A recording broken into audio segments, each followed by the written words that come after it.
Hello दोस्तों, आप सभी को नमस्कार और हमारे इस YouTube channel GS foundation for UPSC Hindi medium पर आपका स्वागत है। मैं सौरभ गोस्वामी आज जीएस पेपर 2 पॉलिटी सीरीज़ में लेक्चर नंबर 2 आपके साथ डिस्कस करने जा रहा हूं।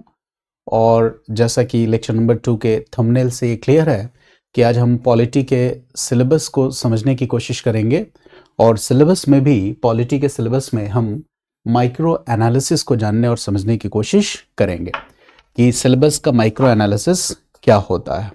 माइक्रो एनालिसिस के साथ ही आज हम ये भी जानने की कोशिश करेंगे कि स्ट्रैटेजी क्या होगी, बुक सोर्सेस क्या होंगे और कैसे इस पूरे के पूरे सीरीज़ को हम आगे लेके जाने वाले हैं और कैसे इस प्रोग्राम से हम मैक्सिमम बेनिफिट अपने एग्ज़ाम के लिए हासिल कर सकते हैं। तो आइए इस चर्चा की शुरुआत करते हैं। तो जैसा कि मैंने यहाँ लिखा है कि पॉलिटी सिलेबस, अगर आपने सिलेबस समझा तो आपकी 50% तैयारी पूरी। टेक्निकल सेंस में तो ऐसा नहीं है, लेकिन हाँ, सिलेबस की अच्छी अंडरस्टैंडिंग और एक अच्छी स्ट्रैटेजी हमें किसी भी मॉड्यूल पे एक बेहतर कमांड स्टैब्लिश करने में बहुत ही ज़्यादा हेल्पफुल होती है। तो ये जो टॉपिक्स हैं, जो जीएस पेपर 2 के वीडियो 1 में मैंने आपके साथ डिस्कस किया था, वीडियो 1 में मैंने टॉपिक्स की बात की थी जो यूपीएससी में मेंशन है। और यूपीएससी ने सिलेबस का माइक्रो एनालिसिस नहीं किया है, वो मैक्रो वे में सिलेबस को दिया गया है। तो सिलेबस के एनालिसिस में एक बात तो स्पष्ट थी कि हमने जीएस पेपर 2 के सिलेबस को 4 कंपोनेंट्स में, 4 पार्ट्स में बांट के देखा था, जिसमें एक पार्ट उसका है इंडियन पॉलिटी एंड कॉन्स्टिट्यूशन। ये इसका एक हिस्सा है, इंडियन पॉलिटी, भारतीय राजनीति और संविधान। इसका दूसरा हिस्सा है इंडियन पॉलिटी एंड गवर्नेंस, भारतीय राजनीति और प्रशासन। थर्ड जो इसका कंपोनेंट है, हिस्सा है, वो है सामाजिक न्याय, जिसको आप सोशल जस्टिस के भी नाम से जानते हैं। और जो चौथा कंपोनेंट है, वो है, चौथा जो भाग है, वो है अंतरराष्ट्रीय संबंध, इंटरनेशनल रिलेशंस, जहां पर हम इस सीरीज में इसका जो कंपोनेंट 1 है, इसी को डिस्कस करने जा रहे हैं। तो कंपोनेंट 1 के सिलेबस का हम माइक्रो एनालिसिस करेंगे। लेकिन माइक्रो एनालिसिस करने से पहले, यानी कि हमें बेसिकली क्या करना है, सिलेबस का माइक्रो एनालिसिस करने से पहले हम सोर्सेस, बुक सोर्सेस और स्ट्रैटेजी पे बात करते हैं। उसके बाद हम सिलेबस का माइक्रो एनालिसिस करेंगे तो हम ज़्यादा बेहतर ढंग से समझ पाएंगे। जैसे अगर मैं ये पूछूं कि इंडियन पॉलिटी के लिए या गवर्नेंस के लिए, अगर आप तैयारी में पहले से हैं, आप एकदम कंप्लीट बिगिनर नहीं हैं, तो इंडियन पॉलिटी या गवर्नेंस के लिए आप कौन कौन से स्रोत से अपनी तैयारी करते हो, तो इसका एक मिला जुला आंसर आप सभी बच्चों का होगा। बहुत सारे बच्चे ये कहेंगे कि हम अपनी तैयारी लक्ष्मीकांत की पॉलिटी की बुक से करते हैं। कुछ बच्चे ऐसे भी होंगे जो ये कहेंगे कि हम अपनी तैयारी डीडी वासु की बुक से करते हैं। साथ ही साथ हम बेयर एक्ट को भी यूज़ करते हैं। कुछ ऐसे बच्चे भी होंगे जो सिर्फ और सिर्फ कोचिंग इंस्टीट्यूट्स के मटेरियल पे डिपेंडेंट होंगे अपनी तैयारी के लिए, कोचिंग इंस्टीट्यूट्स की मटेरियल, या कह सकते हो कि प्रिंटेड शीट्स पे डिपेंडेंट होंगे। ये 3 कैटेगरीज बच्चों की होती है। इसके अलावा गाइड बुक, अदर सोर्सेस, ये भी हो सकता है। तो आप सभी लोगों का मिला जुला आंसर कुछ ऐसा ही होगा। इसमें जो सबसे पॉपुलर बुक है वो है लक्ष्मीकांत, और यूट्यूब पे तमाम ऐसे वीडियोस मिलेंगे जहां लक्ष्मीकांत बुक को चैप्टर वाइज, टॉपिक वाइज, सब टॉपिक वाइज फॉर्मेट में डिस्कस किया गया है। तो आज हमें समझना है कि कैसे हम इन सोर्सेस को सेलेक्ट करें। क्या अकेले लक्ष्मीकांत यूपीएससी एग्ज़ाम की डिमांड्स को फुलफिल कर पाती है, ये बात मैं आपको बताऊंगा। क्योंकि ये सब बातें सारी चीज़ें पढ़ने के बाद समझ में आती हैं। जैसे कहते हैं ना कि धर्म से जब हम आगे बढ़ते हैं तो धर्म के एसेंस को जब हम समझते हैं तो हम दर्शन की बात करते हैं। तो ठीक वैसे ही किसी भी सिलेबस या किसी भी मॉड्यूल की जो फिलॉसफी है उसको वो आदमी ज़्यादा बेहतर समझता है जिसने एक बार उन सभी चीज़ों को ठीक ढंग से पढ़ाया हो। इनिशियल स्टेज में, शुरुआती चरण में हमारी ऐसी इंसाइट डेवलप नहीं हो पाती है और कुछ समय बाद ये बात आप खुद भी समझने लगोगे, लेकिन टीचर का या गाइड का रोल यही होता है कि आपको वो इंसाइट शुरू में बताए जिससे कि आपकी सेल्फ स्टडी का रास्ता भी आसान हो जाए। तो देखो, जब हम लक्ष्मीकांत के बुक की बात करते हैं तो नो डाउट लक्ष्मीकांत की बुक बहुत पॉपुलर के साथ साथ बहुत रेलेवेंट बुक भी है, इसमें कोई डाउट नहीं है। लक्ष्मीकांत की बुक बहुत ही लोकप्रिय भी है, पॉपुलर भी है छात्रों के बीच में, और साथ ही साथ यह बहुत ही प्रासंगिक भी है, रेलेवेंट भी है। इसके प्रासंगिक होने का जो कारण है वो है इसका वेल स्ट्रक्चर्ड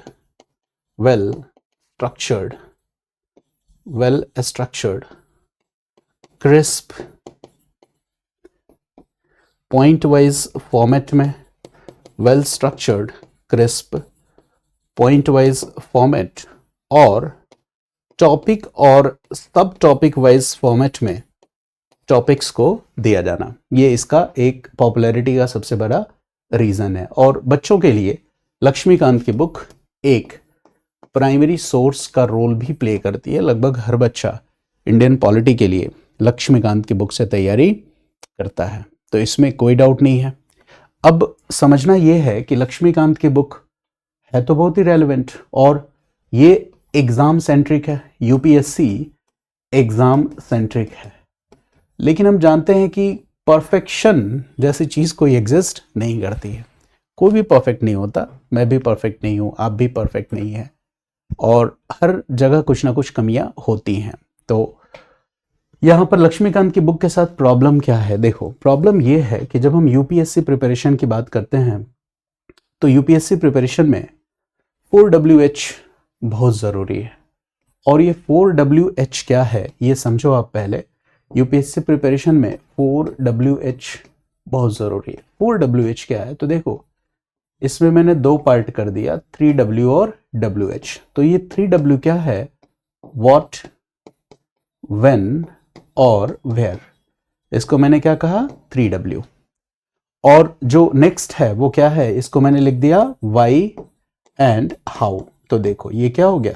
WH। तो देखो, जब वाई और हाउ पे ज्यादा एम्फेसाइज किया जाता है, ज्यादा जोर दिया जाता है, तो इससे क्या होता है कि जो घटनाएं हैं, इवेंट्स हैं, इंफॉर्मेशंस हैं, उनके पीछे की जो लॉजिकल अंडरस्टैंडिंग है, तार्किक समझ है, लॉजिकल अंडरस्टैंडिंग, तार्किक समझ, हमारी ये तार्किक समझ विकसित होती है।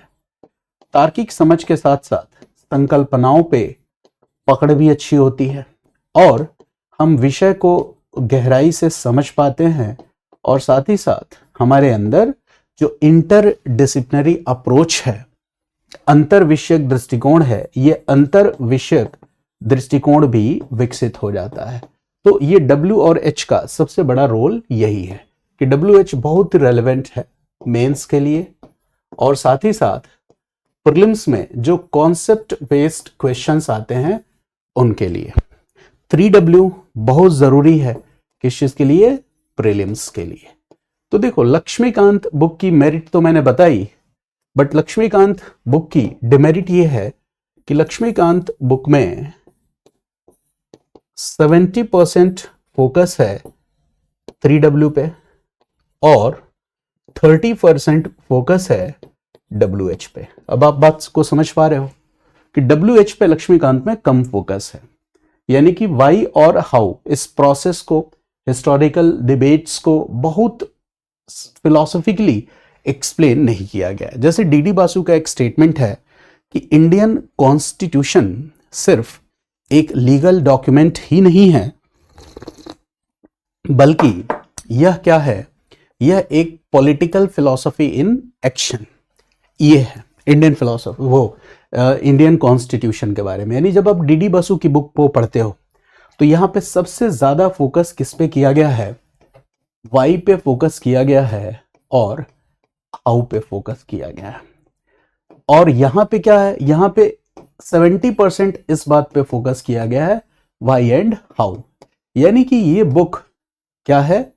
मोर कॉन्सेप्चुअल, साथ ही साथ मोर डेप्थ, ये ज्यादा गहराई से विषयों को कवर करती है और हमारी जो एनालिटिकल एबिलिटी है वो ज्यादा बेटर डेवलप होती है इस बुक से। तो इससे एक और चीज डेवलप होती है डीडी बसु की बुक से, वो है हमारी एनालिटिकल एबिलिटी, विश्लेषण की क्षमता। डीप एक्सप्लेनेशंस, किसी विषय को गहराई से या काफी मतलब रिलेट करके अगर हमें बताना है, हमें आइडियोलॉजिकल डिबेट्स को समझना है, विचारधारात्मक बहस के मुद्दों को समझना है, या फिर आइडियोलॉजिकल कंटिन्यूटी को समझना है, विचारधारात्मक सातत्य निरंतरता को समझना है, तो ऐसी कंडीशन में ये बुक ज्यादा रेलेवेंट है। बट ये बहुत ही यूपीएससी सेंटर्ड नहीं है। यानी अगर मैं कहूं केवल डीडी बसु, तो केवल डीडी बसु को पढ़ना एक वाइज डिसीजन नहीं होगा। अगर ओनली डीडी बसु तो it is not a wise decision. अगर मैं कहूं only Laxmikanth, it is also not a wise decision. इसका मतलब अगर मैं कहूं कि लक्ष्मीकांत और डीडी बसु दोनों को मिला के पढ़ना, जहां से जो चीजें रेलेवेंट हो उनको पढ़ना, तो हाँ ये बहुत ही वाइज डिसीजन होगा। लेकिन जीएस पेपर 2 इंडियन पॉलिटी इतना ज्यादा डायनेमिक है कि यहां पे केवल और केवल लक्ष्मीकांत और डीडी बसु को पढ़ लेने से काम नहीं चलेगा। यहां पर जो क्वेश्चंस पूछे जाते हैं, बहुत सारे प्रश्न ऐसे होते हैं जिनको करंट हैपनिंग से रिलेट करके पूछा जाता है। यानी जीएस पेपर 2 या पॉलिटी की सबसे क्या खास बात है? जीएस पेपर 2 में पॉलिटी की क्या खास बात है? एक तो ये डायनेमिक है, इसको आईआर के साथ, इंटरनल सिक्योरिटी के साथ, इकोनॉमिक्स के साथ या हिस्ट्री के साथ जोड़ के सवाल पूछा जा सकता है। तो एक तो इसका डायनेमिक नेचर ये है कि इसे हमने क्या किया, आईआर, अंतरराष्ट्रीय संबंध, इंटरनल सिक्योरिटी, आंतरिक सुरक्षा, इकोनॉमी, अर्थव्यवस्था और हिस्ट्री, इतिहास के साथ जोड़ के प्रश्न पूछ लिए। जब आपके साथ में प्रश्न डिस्कस करूंगा तो आप इस बात को समझोगे। साथ ही साथ इस बात की संभावना होती है कि करंट हैपनिंग्स और डेवलपमेंट को भी हिस्ट्री, पॉलिटी का जो स्टैटिक थीम है, स्टैटिक थीम, इसके साथ करंट हैपनिंग्स या डेवलपमेंट्स को भी जोड़ लिया जाए। यह संभावना है कि पॉलिटी और इकोनॉमिक्स दोनों को साथ लेते हुए जो क्वेश्चन फ्रेम किया जाए वो करंट अफेयर्स की थीम को भी इंटीग्रेट करता हो। यानी कि मेंस के लिए अगर हम बात करें पॉलिटी के सिलेबस की, तो सबसे ज्यादा अगर कोई चीज इंपॉर्टेंट है तो वो क्या है? अंडरस्टैंडिंग सबसे ज्यादा जरूरी है। और जब हम प्रीलिम्स की तैयारी करते हैं तो प्रीलिम्स के लिए भी, स्पेशली इस एग्जाम में, यूपीएससी में, जो हमारा स्टेप 1 होना चाहिए वो क्या होना चाहिए? फोकस ऑन अंडरस्टैंडिंग, समझ को बढ़ाने पे जोर होना चाहिए। और जब हम समझ को बढ़ाने पे जोर देंगे तो इस प्रोसेस में जब हम कॉन्सेप्ट्स को समझ रहे होंगे तो 30 से 35% फैक्ट्स तो हमें आसानी से याद हो जाएंगे। जैसे मान लो कि आप अर्बन लोकल बॉडीज या पंचायती राज इंस्टीट्यूशन पढ़ रहे हो, तो वहां आपको 73rd 74th अमेंडमेंट ऐसे ही समझ में आ जाएगा। समझ गए मेरी बात को? मैं क्या कह रहा हूं। इमरजेंसी प्रोविजंस पढ़ रहे हो तो बहुत सारे आर्टिकल्स और फैक्ट्स आपको याद हो जाएंगे। संघराज फाइनेंशियल रिलेशंस पढ़ रहे हो तो बहुत सारे आर्टिकल्स आपको याद हो जाएंगे। तो कॉन्सेप्ट समझने के दौरान तो 30-35% जितने रेलेवेंट फैक्ट्स हैं वो हमें याद हो जाते हैं। कुछ बचे हुए जो फैक्ट्स होते हैं उसको हम बाद में आसानी से जब रीड से सेल्फ स्टडी करना शुरू करेंगे या हम पीवाईक्यू फॉर प्रीलिम्स प्रैक्टिस करना शुरू करेंगे तो वो आसानी से हो जाता है। तो ये मिली जुली चीज है। अब सवाल ये है कि मेरी वीडियो जब आप देखेंगे तो मैंने अपने कोर्स प्रोग्राम को कुछ इस तरीके से डिजाइन किया हुआ है कि मैं लक्ष्मीकांत, डीडी बसु और जो करंट हैपनिंग्स है इन सबको साथ लेके चल सकूं। इसके साथ ही साथ मेंस के पीवाईक्यू और प्रीलिम्स के पीवाईक्यू इनको भी डिस्कस कर सकूं और आपके साथ इन पे भी हम बात कर सके। हमने कॉन्सेप्ट को इस हिसाब से डिजाइन किया है। जैसे जैसे देखो, स्ट्रैटेजी जो जीएस पेपर 2 पॉलिटी की हमारी होनी चाहिए, उसमें डीडी बासु, लक्ष्मीकांत, क्योंकि ये किस लिए जरूरी है, WH के लक्ष्मीकांत किस लिए जरूरी है, 3W इसमें कितना है 70%, WH कितना है 30%, डीडी बासु में WH कितना है 70%, 3W कितना है 30%। तो हमें क्या चाहिए, फैक्ट्स, इंफॉर्मेशन, सब कुछ चाहिए। हॉलिस्टिक अंडरस्टैंडिंग का मतलब क्या हो गया, हॉलिस्टिक अंडरस्टैंडिंग, समग्र समझ का मतलब हो गया 4WH, और ये 4WH तभी आएगा जब दोनों ही बुक्स के डिबेट्स को हम आसानी से समझेंगे। इसके साथ ही साथ हमें करंट अफेयर भी समझना होगा, करंट अफेयर्स भी समझना होगा। तो एक मैंने प्लेलिस्ट अलग से बनाया है जिसमें डेली करंट अफेयर्स तो नहीं, बट जैसे अगर हम पॉलिटी पढ़ रहे हैं और पॉलिटी में हमने कोई टॉपिक पढ़ा और ऐसा लग रहा है जैसे उस टॉपिक से रिलेटेड किसी करंट हैपनिंग्स, डिबेट्स या द हिंदू एक्सप्रेस के एडिटोरियल्स को पढ़ा जा सकता है, वो वीडियो मैं इसी लेक्चर में इंक्लूड करूंगा और साथ ही साथ उसको करंट की प्लेलिस्ट में अलग से वहां भी रख दूंगा। तो इस तरह के करंट अफेयर्स जो, जैसे मान लो कि दिल्ली में अब तो खैर आम आदमी पार्टी की सरकार नहीं है, नहीं तो LG और CM इनका टशल लगातार न्यूज में रहता था, पढ़ा होगा आपने। सेंटर स्टेट रिलेशंस में स्टेट्स कई बार आरोप लगाते हैं कि ओवर सेंट्रलाइजेशन हो रहा है, ये जो टशल है ये भी आपको पता है।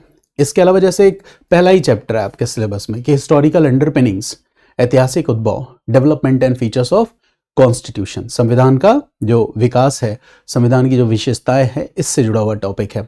और देखो संविधान कैसे बना, किन परिस्थितियों में बना। भारत एक संवैधानिक दास्ता, कॉलोनियल सेपरेशन के अधीन था। उस संवैधानिक दास्ता से हमने सीख ली। उस समय क्या था, सरकार ओवर सेंट्रलाइजेशन था, संस्थाएं कमजोर थी। तो हमने क्या किया, संविधान में कुछ इस तरह की व्यवस्था बनाई कि हमारे यहाँ संस्थाएं क्या हों, संवैधानिक संस्थाएं मजबूत बनी रहें।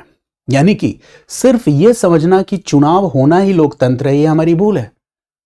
सिर्फ चुनाव होना लोकतंत्र नहीं है। चुनाव होने के साथ साथ जो भी संवैधानिक संस्थाएं हैं जिनको बहुत ही मजबूती से बनाया गया, क्योंकि अंग्रेजी राज में इन संवैधानिक संस्थाओं के साथ खिलवाड़ हो रहा था, तो उन संवैधानिक संस्थाओं का कमजोर होना भी लोकतंत्र की कमजोरी का ही संकेत है। तो जैसे विपक्ष एक आरोप बार बार लगाता रहता है कि क्या संविधान खतरे में है, तो अब ये बात हमें समझनी है कि विपक्ष अगर ये कह रहा है कि संविधान खतरे में है या लोकतंत्र कमजोर हो रहा है, या फिर जब इंदिरा गांधी की सरकार थी और इमरजेंसी या आपातकाल लगाया गया तो क्या लोकतंत्र खतरे में पड़ा, ये डिबेट्स भी समझना हमें जरूरी है। क्योंकि यूपीएससी एस्पायरेंट आम नागरिक से थोड़ा अलग होता है, उसकी जो सूझबूझ होगी, उसकी जो वैचारिक क्षमता होगी आम लोगों से थोड़ी अलग जरूर होगी। तो इस डिबेट को हम कितना रेलेवेंट समझें, क्या इस बात में सत्यता है या सत्यता नहीं है।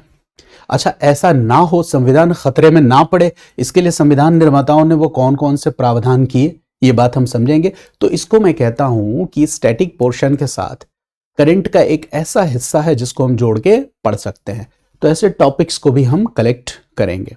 इसके अलावा बिना मेंस पीवाईक्यू और प्रीलिम्स पीवाईक्यू को डिस्कस किए आपकी तैयारी नहीं पूरी हो सकती। तो मेरी ये भी कोशिश है कि at the end of every chapter मैं लास्ट 15 ईयर्स के मेंस प्रीवियस ईयर क्वेश्चंस को आपके साथ डिस्कस करूंगा। और प्रीलिम्स के लिए जो क्वेश्चन बैंक मैं आपको रेकमेंड करता हूं वो है घटना चक्र। घटना चक्र की क्वेश्चन बैंक ले लीजिए, और जैसे हम chapter 1, chapter 2, chapter 3, chapter 4 finish करें तो at the end of every chapter हम इनका डिटेल डिस्कशन करेंगे।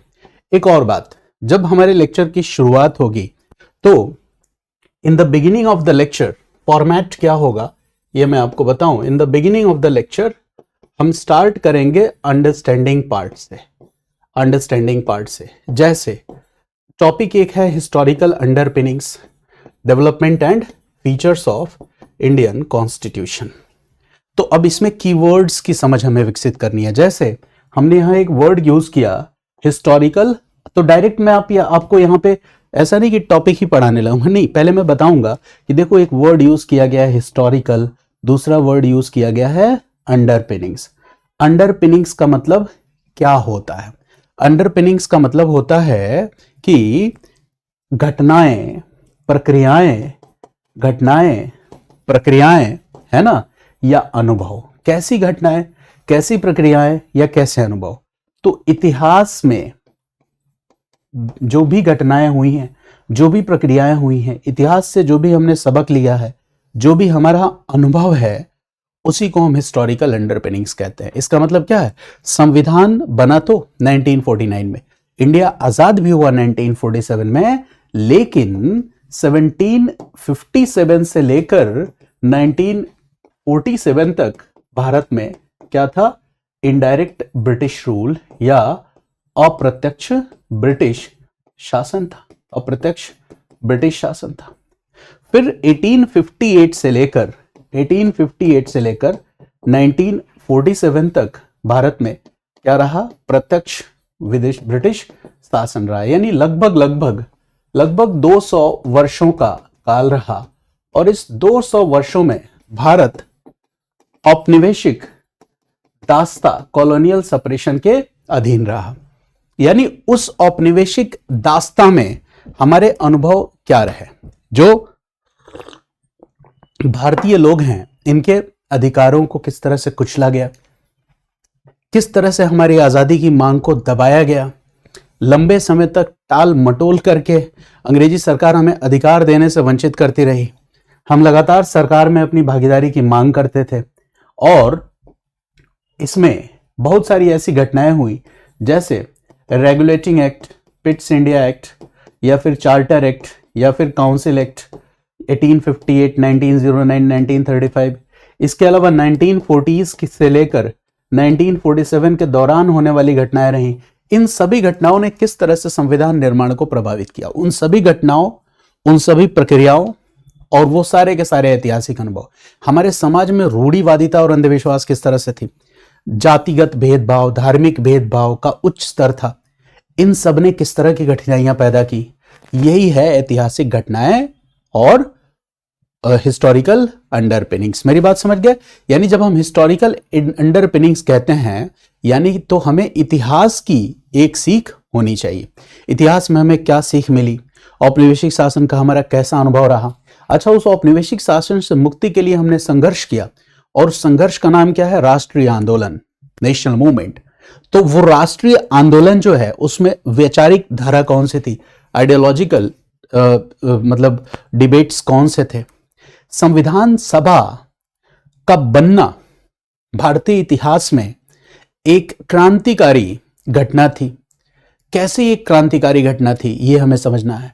संविधान सभा बनी तो संविधान सभा कैसे बनी, संविधान सभा काम कैसे करेगी, संविधान सभा के सामने चुनौतियां क्या थी, संविधान सभा ने उन चुनौतियों को कैसे हल किया, संविधान सभा में समितियां बनी तो समितियां क्यों बनाई गई, समितियों को किस तरह के कार्य दिए गए, ये सारी चीजें होती हैं कॉन्सेप्ट पार्ट। तो जब हम ये सब कुछ डिस्कस करते हैं तो देखो, इसमें अब दो पार्ट में अगर हम करें तो एक तरफ तो कोर टॉपिक्स हो गए और एक हो गई डीप अंडरस्टैंडिंग। तो जब हम चैप्टर की शुरुआत करेंगे तो पहले ही लेक्चर में हम क्या करेंगे, डीप अंडरस्टैंडिंग की तरफ जाएंगे और उस डीप अंडरस्टैंडिंग से उस चैप्टर के साथ हमारा जुड़ाव बन जाएगा। और जब जुड़ाव बन जाएगा उसके बाद हम क्या करेंगे, उस चैप्टर के अंदर जितने भी थीम्स हैं उन थीम्स की सेपरेट यूट्यूब वीडियोस बनाएंगे और उसको हम छोटे छोटे टॉपिक्स के माध्यम से जितने भी थीम्स हैं उनको समझ लेंगे। जैसे रेगुलेटिंग एक्ट पे एक वीडियो हो गई, पिट्स इंडिया एक्ट पे हो गई, इंडियन काउंसिल एक्ट पे हो गई, 1858 के एक्ट पे हो गई, 1909 पे हो गई, 1935 पे हो गई। मेरी बात समझ गया? संविधान सभा कैसे बनी, इस पे एक वीडियो हो गई। संविधान सभा है ना की कार्य प्रणाली, इस पे एक वीडियो हो गई। तो ऐसे छोटे छोटे वीडियोस के माध्यम से मैं जितने बेसिक कॉन्सेप्ट है वो क्लियर करा दूंगा। तो शुरू में कॉन्सेप्चुअल वीडियोस, उसके बाद टॉपिक और सब टॉपिक वाइज फॉर्मेट पे बनी हुई वीडियोस, जिससे कि हमारी कॉन्सेप्चुअल क्लैरिटी और अंडरस्टैंडिंग और भी ज्यादा बेहतर हो जाएगी। इसके बाद थर्ड स्टेप में हम क्या करेंगे, मेंस के 15 ईयर के क्वेश्चंस को डिस्कस करेंगे। फिर उन प्रीवियस ईयर क्वेश्चंस में क्या हम देख रहे हैं कि कुछ रिपीटेशन की टेंडेंसी है, क्या थीम्स बार बार रिपीट हो रहे हैं, क्या थीम्स को बार बार रिपीट किया जा रहा है तो वर्ड्स को चेंज करके क्वेश्चन फ्रेम किया जा रहा है, स्टैटिक कितना है, करंट अफेयर कितना है उसमें, ये सारी चीजें समझते हुए मेंस के पीवाईक्यू को डिस्कस करेंगे। और लास्ट एंड फोर्थ स्टेप हमारा होगा, वो क्या होगा, वो होगा सारे प्रीलिम्स के क्वेश्चंस को डिस्कस करना। यानी कि जो चैप्टर्स हैं टोटल इसमें पॉलिटी वाले सेगमेंट में आपके जो चैप्टर्स हैं उनकी संख्या है 8, टोटल 8 चैप्टर्स हैं। यानी कि ये जो टोटल 8 चैप्टर्स हैं इनको पढ़ने के लिए हमारा तरीका 4 फेजेस में होगा। पहले फेजेस में अंडरस्टैंडिंग, दूसरे फेजेस में सब टॉपिक्स, इसमें बहुत सारी वीडियोस होंगी, सब टॉपिक्स में डिटेल्ड एक्सप्लेनेशन। थर्ड फेज में मेंस पीवाईक्यू और फोर्थ फेज में प्रीलिम्स घटना चक्र क्वेश्चंस आई विल डिस्कस। ये मैं डिस्कस करूंगा और ऐसे इस सिलेबस को हॉलिस्टिक वे में हम कंप्लीट करेंगे। और जैसे ही मैं एक चैप्टर को खत्म करूंगा उसके बाद आप अपनी चॉइस से जो भी बुक आपको बेटर लगे पढ़ सकते हैं। आप अपनी चॉइस से बुक लीजिए, आप जो भी बुक पढ़ेंगे आपको उसका पूरा का पूरा कंटेंट समझ में आएगा। ABCD नहीं बुक, बट कोई भी एक बुक अपने पास आप रखेंगे जिससे कि घटनाओं को बार बार क्या कर सके, रिवीजन कर सकें। तो उसके लिए फिर वही बात आती है कि लक्ष्मीकांत की बुक आप रखिए, क्योंकि बहुत ही उसमें हाईलाइट किया हुआ है, टॉपिक सब टॉपिक वाइज फॉर्मेट में दिया हुआ है। और बेटर कि जितना कुछ मैं पढ़ाऊं उसका क्लास नोट्स अगर आप मेंटेन कर लें तो ये बहुत ही बेहतर होगा आपकी तैयारी के लिए।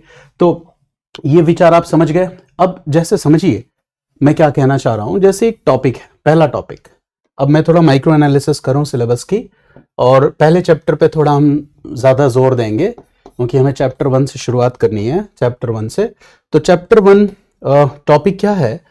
Historical underpinnings of Indian constitution, development and features. यानी कि भारतीय संविधान का ऐतिहासिक उद्भव। यहां पे मैं ऐतिहासिक उद्भव लिख दे रहा हूं, हालांकि उद्भव के अलावा भी इसमें कई सारी चीजें शामिल हो जाती हैं। विकास और विशेषताएं, विकास और विशेषताएं। अब यूपीएससी ने देखो सीधा सीधा यही लिख दिया, इसको बहुत ही ज्यादा अंदर जाके सिलेबस को एक्सप्लेन नहीं किया है। तो इसके अंदर बहुत सारे माइक्रो टॉपिक्स की स्थिति बनेगी। और वो माइक्रो टॉपिक्स कौन से हैं इसका इंसाइट तो पीवाईक्यू से मिलता है। जैसे मैंने पहले ही कहा कि कॉन्स्टिट्यूशनल डेवलपमेंट, संवैधानिक विकास ये जानना बहुत जरूरी है।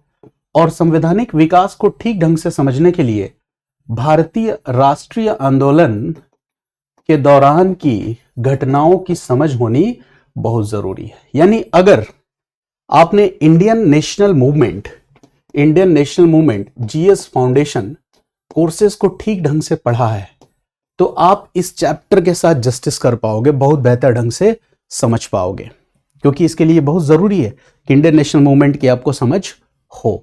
देखो अब यहां पे आपके काम को मैं थोड़ा आसान कर देता हूं, ये सब मैं डिस्कस करूंगा, लेकिन मेरे कुछ और यूट्यूब चैनल्स भी हैं। जैसे ये एक यूट्यूब चैनल है IAS Insights by Saurabh, @IAS Insights by Saurabh. आप इस यूट्यूब चैनल को सर्च करेंगे और यहाँ प्लेलिस्ट वाले सेगमेंट में आप चले जाइए। प्लेलिस्ट में ये एक प्लेलिस्ट है complete modern history by Saurabh Goswami, और इसके अंदर कंप्लीट मॉडर्न हिस्ट्री के अंदर आपको बहुत सारी वीडियोस मिलेंगी हिस्ट्री की। ये देखिए ये प्लेलिस्ट में लगभग 1.5 घंटे, 2 घंटे, 3 घंटे, इस तरह की लगभग 56 वीडियोस हैं।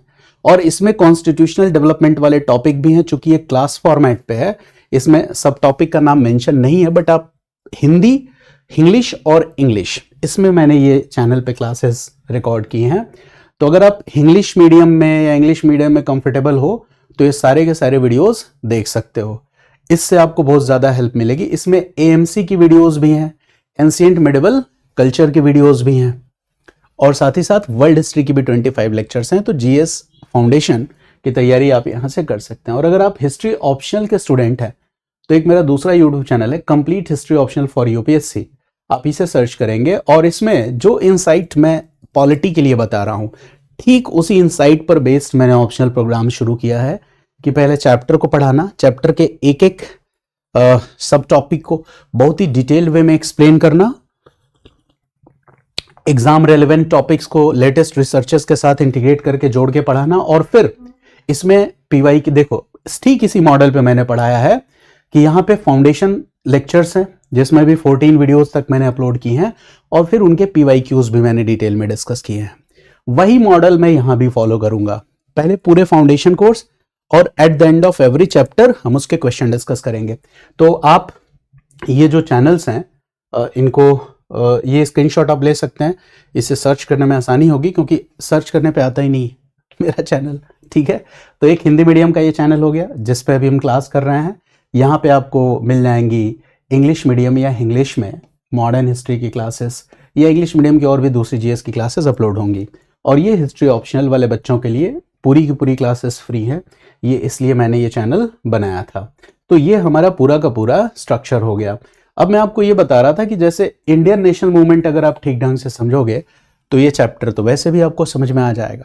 तो यहाँ क्या पढ़ना होगा संवैधानिक विकास में, तो हमें रेगुलेटिंग एक्ट पढ़ना होगा, पिट्स इंडिया एक्ट पढ़ना होगा, एक्ट ऑफ अमेंडमेंट संशोधन अधिनियम जिसे आप कहते हो वो पढ़ना होगा। फिर हमें आईसीए काउंसिल एक्ट्स के बारे में पढ़ना होगा, ठीक है। चार्टर एक्ट के बारे में पढ़ना होगा, काउंसिल एक्ट के बारे में पढ़ना होगा। काउंसिल एक्ट में 1909 बहुत इंपॉर्टेंट है, 1919 और 1935 के अधिनियम के बारे में पढ़ना होगा। साथ ही साथ 1940s में यानी कि 40 से लेकर 47 तक किस तरह से लगातार संविधान सभा की मांग उठी और संविधान सभा कैसे बनी, ये बात यहां पे हम समझेंगे। संविधान सभा कैसे बनी, संविधान सभा का संगठन क्या था, कंपोजिशन क्या था, संविधान सभा में कमेटियां क्यों बनाई गई, संविधान सभा का संगठन क्या था, संविधान सभा में समितियां कौन कौन सी बनाई गई, समितियों के अध्यक्ष प्रमुख और कार्य क्या थे, ये बात हम समझेंगे। इसके अलावा आइडियोलॉजिकल डिबेट्स विचारधारात्मक बहस के मुद्दे कौन कौन से रहे ये भी समझेंगे। भारतीय संविधान का जैसा हम जानते हैं 2/3 हिस्सा गवर्नमेंट ऑफ इंडिया एक्ट 1935 से लिया गया, भारत शासन अधिनियम से। तो सोर्सेस ऑफ कॉन्स्टिट्यूशन, संविधान के स्रोत, संविधान के कौन कौन से हिस्से कहां कहां से लिए गए, किन किन देशों के संविधान का हमारे संविधान पर एक रिफ्लेक्शन है, ये सब हम देखने की कोशिश करेंगे। संविधान की विशेषताओं को जानने की कोशिश करेंगे। जैसे सबसे बड़ा लिखित संविधान है, रिटन कॉन्स्टिट्यूशन है, ये संविधान की क्या हो गई, विशेषता हो गई। संविधान संघीय ढांचा है, फेडरल सिस्टम है, बट इसका एक यूनिटरी बायस है, एकात्मक झुकाव है, संविधान की क्या हो गई, विशेषता हो गई। संविधान संसदीय लोकतंत्र, पार्लियामेंट्री डेमोक्रेसी की बात करता है, ये भी क्या हो गई, संविधान की एक विशेषता हो गई। संविधान में मौलिक अधिकार, fundamental rights, DPSP, directory principles of state policy, राज्य के निर्देशक तत्व और फंडामेंटल ड्यूटीज, मौलिक कर्तव्यों की बात की गई है, ये भी संविधान की एक विशेषता हो गई। तो इसे भी हम समझेंगे कि क्यों ये सारी चीजें इंक्लूड की गई। संविधान में जुडिशियल रिव्यू, न्यायिक पुनरावलोकन जैसी व्यवस्था की गई। तो जुडिशियल रिव्यू क्या है, संविधान का एक सबसे बड़ा फीचर है इसका सेक्युलरिज्म, जिसको आप पंथ निरपेक्षतावाद भी कहते हैं। तो ये सेक्युलरिज्म या पंथ निरपेक्षतावाद का ढांचा क्या होता है, तो ये भी हम देखेंगे। यानी जुडिशियल रिव्यू, न्यायिक पुनरावलोकन और पंथ निरपेक्षतावाद, ये माइक्रो एनालिसिस है टॉपिक 1 का। तो अभी मैं बहुत डिटेल से यहाँ इसलिए नहीं लिख रहा हूं क्योंकि टॉपिक 1 में दोबारा से मैं इन सारी चीजों को क्लास में कराऊंगा। अब टॉपिक 2 क्या है, टॉपिक 1 जब हम करेंगे तो प्रॉपर आपको नोट डाउन कराऊंगा मैं, एक एक टाइम, मतलब कुछ भी हम छोड़ेंगे नहीं। वीडियो क्लास में डिस्कशंस के थ्रू हम एक एक चीज पे डिटेल डिस्कशन करने वाले हैं, एक एक प्रीलिम्स के क्वेश्चन पे डिस्कस करने वाले हैं, मेंस के एक एक क्वेश्चन पे बहुत डिटेल में डिस्कस करने वाले हैं। यानी कि इस क्लास को करने के बाद शायद ऐसी कोई मतलब आपको कमी दिखेगी नहीं कि इस क्लास की कमी की भरपाई कहीं और से करें। इतने स्ट्रक्चर्ड वे में मैं इस पूरी की पूरी क्लासेस को कंप्लीट करवाऊंगा। दूसरा जो टॉपिक है वो है संविधान के महत्वपूर्ण प्रावधान और संशोधन, significant provisions of constitution and amendments. तो देखो क्या लिखा हुआ है, संविधान के महत्वपूर्ण प्रावधान, ध्यान से समझना, यूपीएससी ने बस इतना ही लिखा है, एवं संशोधन, यानी कि महत्वपूर्ण संशोधन की भी बात कर रहा है, महत्वपूर्ण संशोधन की भी बात कर। अब सवाल यह है, यूपीएससी ने यह तो नहीं लिखा कि महत्वपूर्ण मतलब कौन से, संशोधन में महत्वपूर्ण मतलब कौन से, संविधान ने नहीं लिखा है।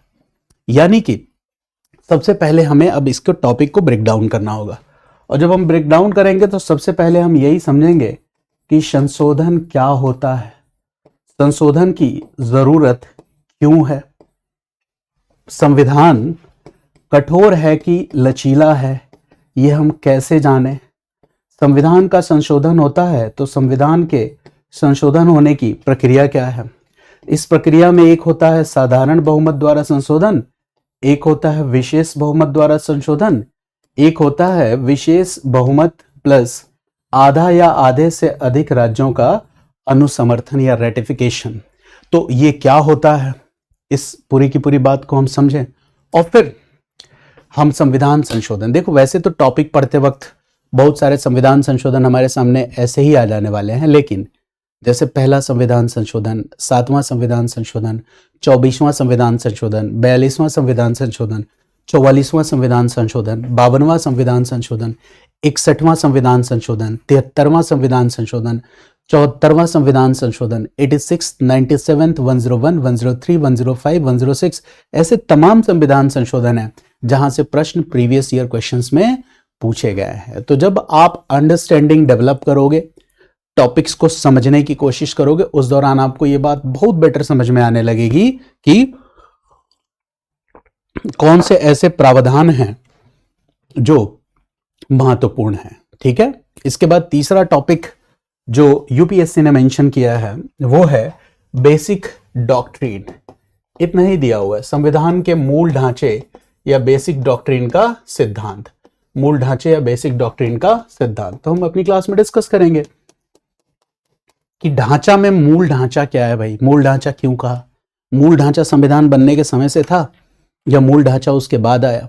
अच्छा, मूल ढांचा अगर ये इवॉल्व हुआ है तो ये इवॉल्व कैसे हुआ है, हाउ, इसको इवॉल्व होने में बहुत सारे इंपॉर्टेंट केसेस हैं, वाद हैं जिनकी महत्वपूर्ण भूमिका है, जैसे शंकरी प्रसादवाद, गोलकनाथवाद, केशवानंद भारतीवाद। तो वो वाद क्या है, साथ ही साथ जब हम मूल ढांचे की बात करते हैं तो मूल ढांचे के अंतर्गत किन किन तत्वों को शामिल किया गया है, न्यायपालिका की भूमिका क्या है। साथ ही साथ एक बात जो हमेशा चर्चा में रहती है कि संसदीय संप्रभुता, parliamentary sovereignty versus constitutional superiority, यानी संसदीय संप्रभुता वर्सेस संवैधानिक सर्वोच्चता। देखो यहाँ पे दो शब्द मैंने लिखे हैं, संसदीय संप्रभुता वर्सेस संवैधानिक सर्वोच्चता। ये डिबेट क्या है, ये बात हम देखेंगे, डिस्कस करेंगे, है ना, कि क्या बेसिक डॉक्ट्रिन संविधान के मूल ढांचे का सिद्धांत एक जुडिशियल इनोवेशन था या फिर ये एक कॉन्स्टिट्यूशनल नेसेसिटी थी, संवैधानिक जरूरत थी, या फिर ये न्यायपालिका का एक तरह का इनोवेशन था, नवोन्मेष था। इस बात को हम समझेंगे।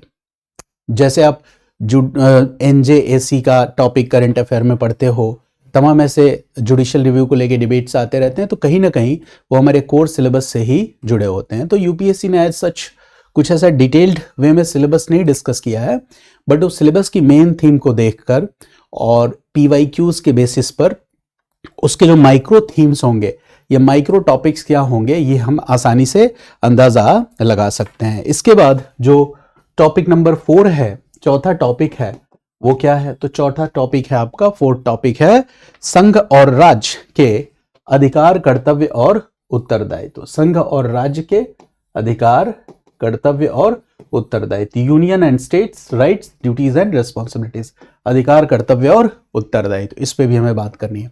तो भाई संघ और राज्य के अधिकार क्या है, कर्तव्य क्या है, उत्तरदायित्व क्या है, ये तब हम समझ पाएंगे ना जब संघ और राज्य के बीच संबंध समझेंगे।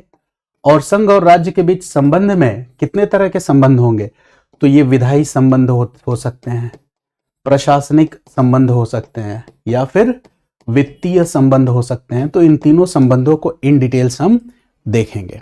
इसके अलावा संघ और राज्य के बीच जो डिस्प्यूट्स या विवाद है कैसे सॉल्व होता है, कौन कौन से महत्वपूर्ण विवाद है, कैसे सॉल्व होता है, विवादों को कब विवाद कम से कम हो, इसके लिए संविधान निर्माताओं ने क्या एफर्ट किया था, गवर्नर या राज्यपाल की भूमिका किस तरह की भूमिका है, ये भी बात हम समझेंगे।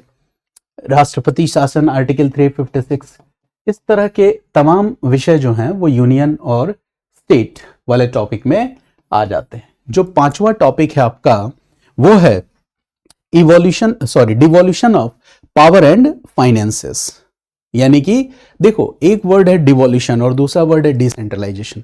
तो जब हम डिवोल्यूशन की बात करते हैं यानी कि सेंटर और स्टेट, केंद्र और राज्य, मैं लिख दूं यहां devolution of power and finances to ULBs and PRIs, यानी कि अर्बन लोकल बॉडीज और PRIs, पंचायती राज इंस्टीट्यूशंस, इनको शक्तियों का वियोजन, मतलब एक तरह से ट्रांसफर या हस्तांतरण, ये बात है ना, डिसेंट्रलाइजेशन की बात हम नहीं कर रहे हैं। तो देखो, जब आप ये टॉपिक पढ़ोगे तो यहां ऑटोमेटिकली 73rd और 74th अमेंडमेंट को पढ़ोगे। जब आप इस टॉपिक को पढ़ोगे तो यहां ऑटोमेटिकली आप 11th शेड्यूल और 12th शेड्यूल को पढ़ोगे। जब आप इस टॉपिक को पढ़ोगे तो पंचायती राज और ये 3 टियर सिस्टम को समझने की कोशिश करोगे।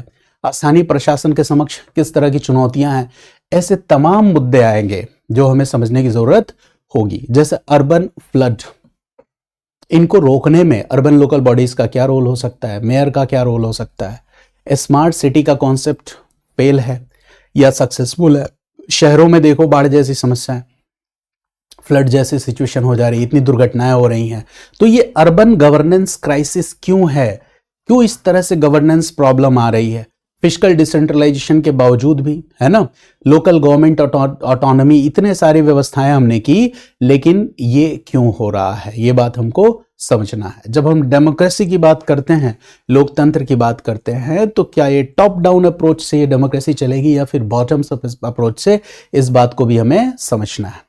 इसके बाद जो अगला टॉपिक है वो है सेपरेशन ऑफ पावर्स, शक्तियों का पृथक्करण। किसके किसके बीच में, लेजिस्लेटिव, एग्जीक्यूटिव और जुडिशरी। लेजिस्लेटिव मतलब विधायिका, एग्जीक्यूटिव मतलब कार्यपालिका, और जुडिशरी का मतलब क्या हो गया, न्यायपालिका। तो सबसे पहले तो शक्तियों का पृथक्करण का सिद्धांत लाने की जरूरत क्या पड़ गई, अवरोध और संतुलन का सिद्धांत क्या है, जुडिशियल एक्टिविज्म या जुडिशियल ओवररीच वर्सेस क्या है, ये सारी बातें हम समझेंगे। तमाम ऐसे टॉपिक्स हैं जो इससे जुड़ते हैं। और लास्ट जो 8वां टॉपिक है, लास्ट टॉपिक है, वो क्या है, वो है constitutionalism comparison with other constitution. संविधान के, हाँ एक और टॉपिक इसमें रहा है फेडरल स्ट्रक्चर और उससे जुड़े हुए मुद्दे, है ना, तो उसमें तमाम इंटर स्टेट डिस्प्यूट्स और उनको हम लेके आएंगे। और लास्टली है कॉन्स्टिट्यूशनलिज्म, संवैधानिक व्यवस्था की तुलना देश के दूसरे, विश्व के दूसरे संविधानों के साथ। तो अब सवाल यह है कि जब हम तुलना कर रहे हैं तो किन देशों के संविधान के साथ तुलना करें। यूपीएससी ने यह भी सिलेबस में नहीं दिया, तो हम यूएसए के साथ, यूके के साथ, फ्रांस के साथ तुलना कर सकते हैं। जो मतलब कंट्रीज, जैसे ब्रिटेन का तो शासन ही रहा भारत में, यूएस दुनिया का पहला संविधान, फ्रांस, और इस तरह से हम कुछ ही कंट्रीज के साथ तुलना करेंगे और इस तरह से हम अपने कॉन्सेप्ट को बेहतर बना सकते हैं। तो ओवरऑल आज की क्लास में ये हमने समझा कि यूपीएससी ने सिलेबस जो है वो बहुत डिटेल्ड वे में नहीं दिया है। उनका सिलेबस मैक्रो रूप में है, माइक्रो नहीं है। बट सिलेबस का माइक्रो एनालिसिस हम कैसे कर पाते हैं, तो जो हमारे मेंस पीवाईक्यूज हैं या प्रीलिम्स के पीछे के वर्षों में पूछे गए, विगत वर्षों में पूछे गए प्रश्न पत्र हैं, उसके आधार पर हमें अंदाजा लगा पाते हैं कि वहाँ इंक्लूजन किन टॉपिक्स का होना चाहिए। तो इस तरह से सिलेबस माइक्रो रूप में डिफाइन होता है। तो अगली क्लास जो हमारी एपिसोड 3 की लेक्चर होगी, उसमें हम सीधा टॉपिक 1 जो है historical underpinnings, features and development of constitution, सीधा उसी टॉपिक से हम शुरुआत करेंगे अपनी अगली क्लास में। और वहां भी हम शुरुआत किस रूप में करेंगे, सबसे पहले जितने बेसिक कॉन्सेप्ट्स हैं उनकी अंडरस्टैंडिंग हम डेवलप करेंगे, स्टोरी लाइन को समझेंगे, इस चैप्टर की स्टोरी लाइन को समझेंगे। और जब वो स्टोरी लाइन समझ जाएंगे, उस चैप्टर के साथ हमारा जुड़ाव हो जाएगा, तब उस चैप्टर में टॉपिक और सब टॉपिक वाइज फॉर्मेट पे मैं आपको सारी की सारी चीजें डिस्कस करूंगा, जिससे आपकी पकड़ और भी बेहतर होगी। लास्टली मेंस पीवाईक्यू और प्रीलिम्स पीवाईक्यू।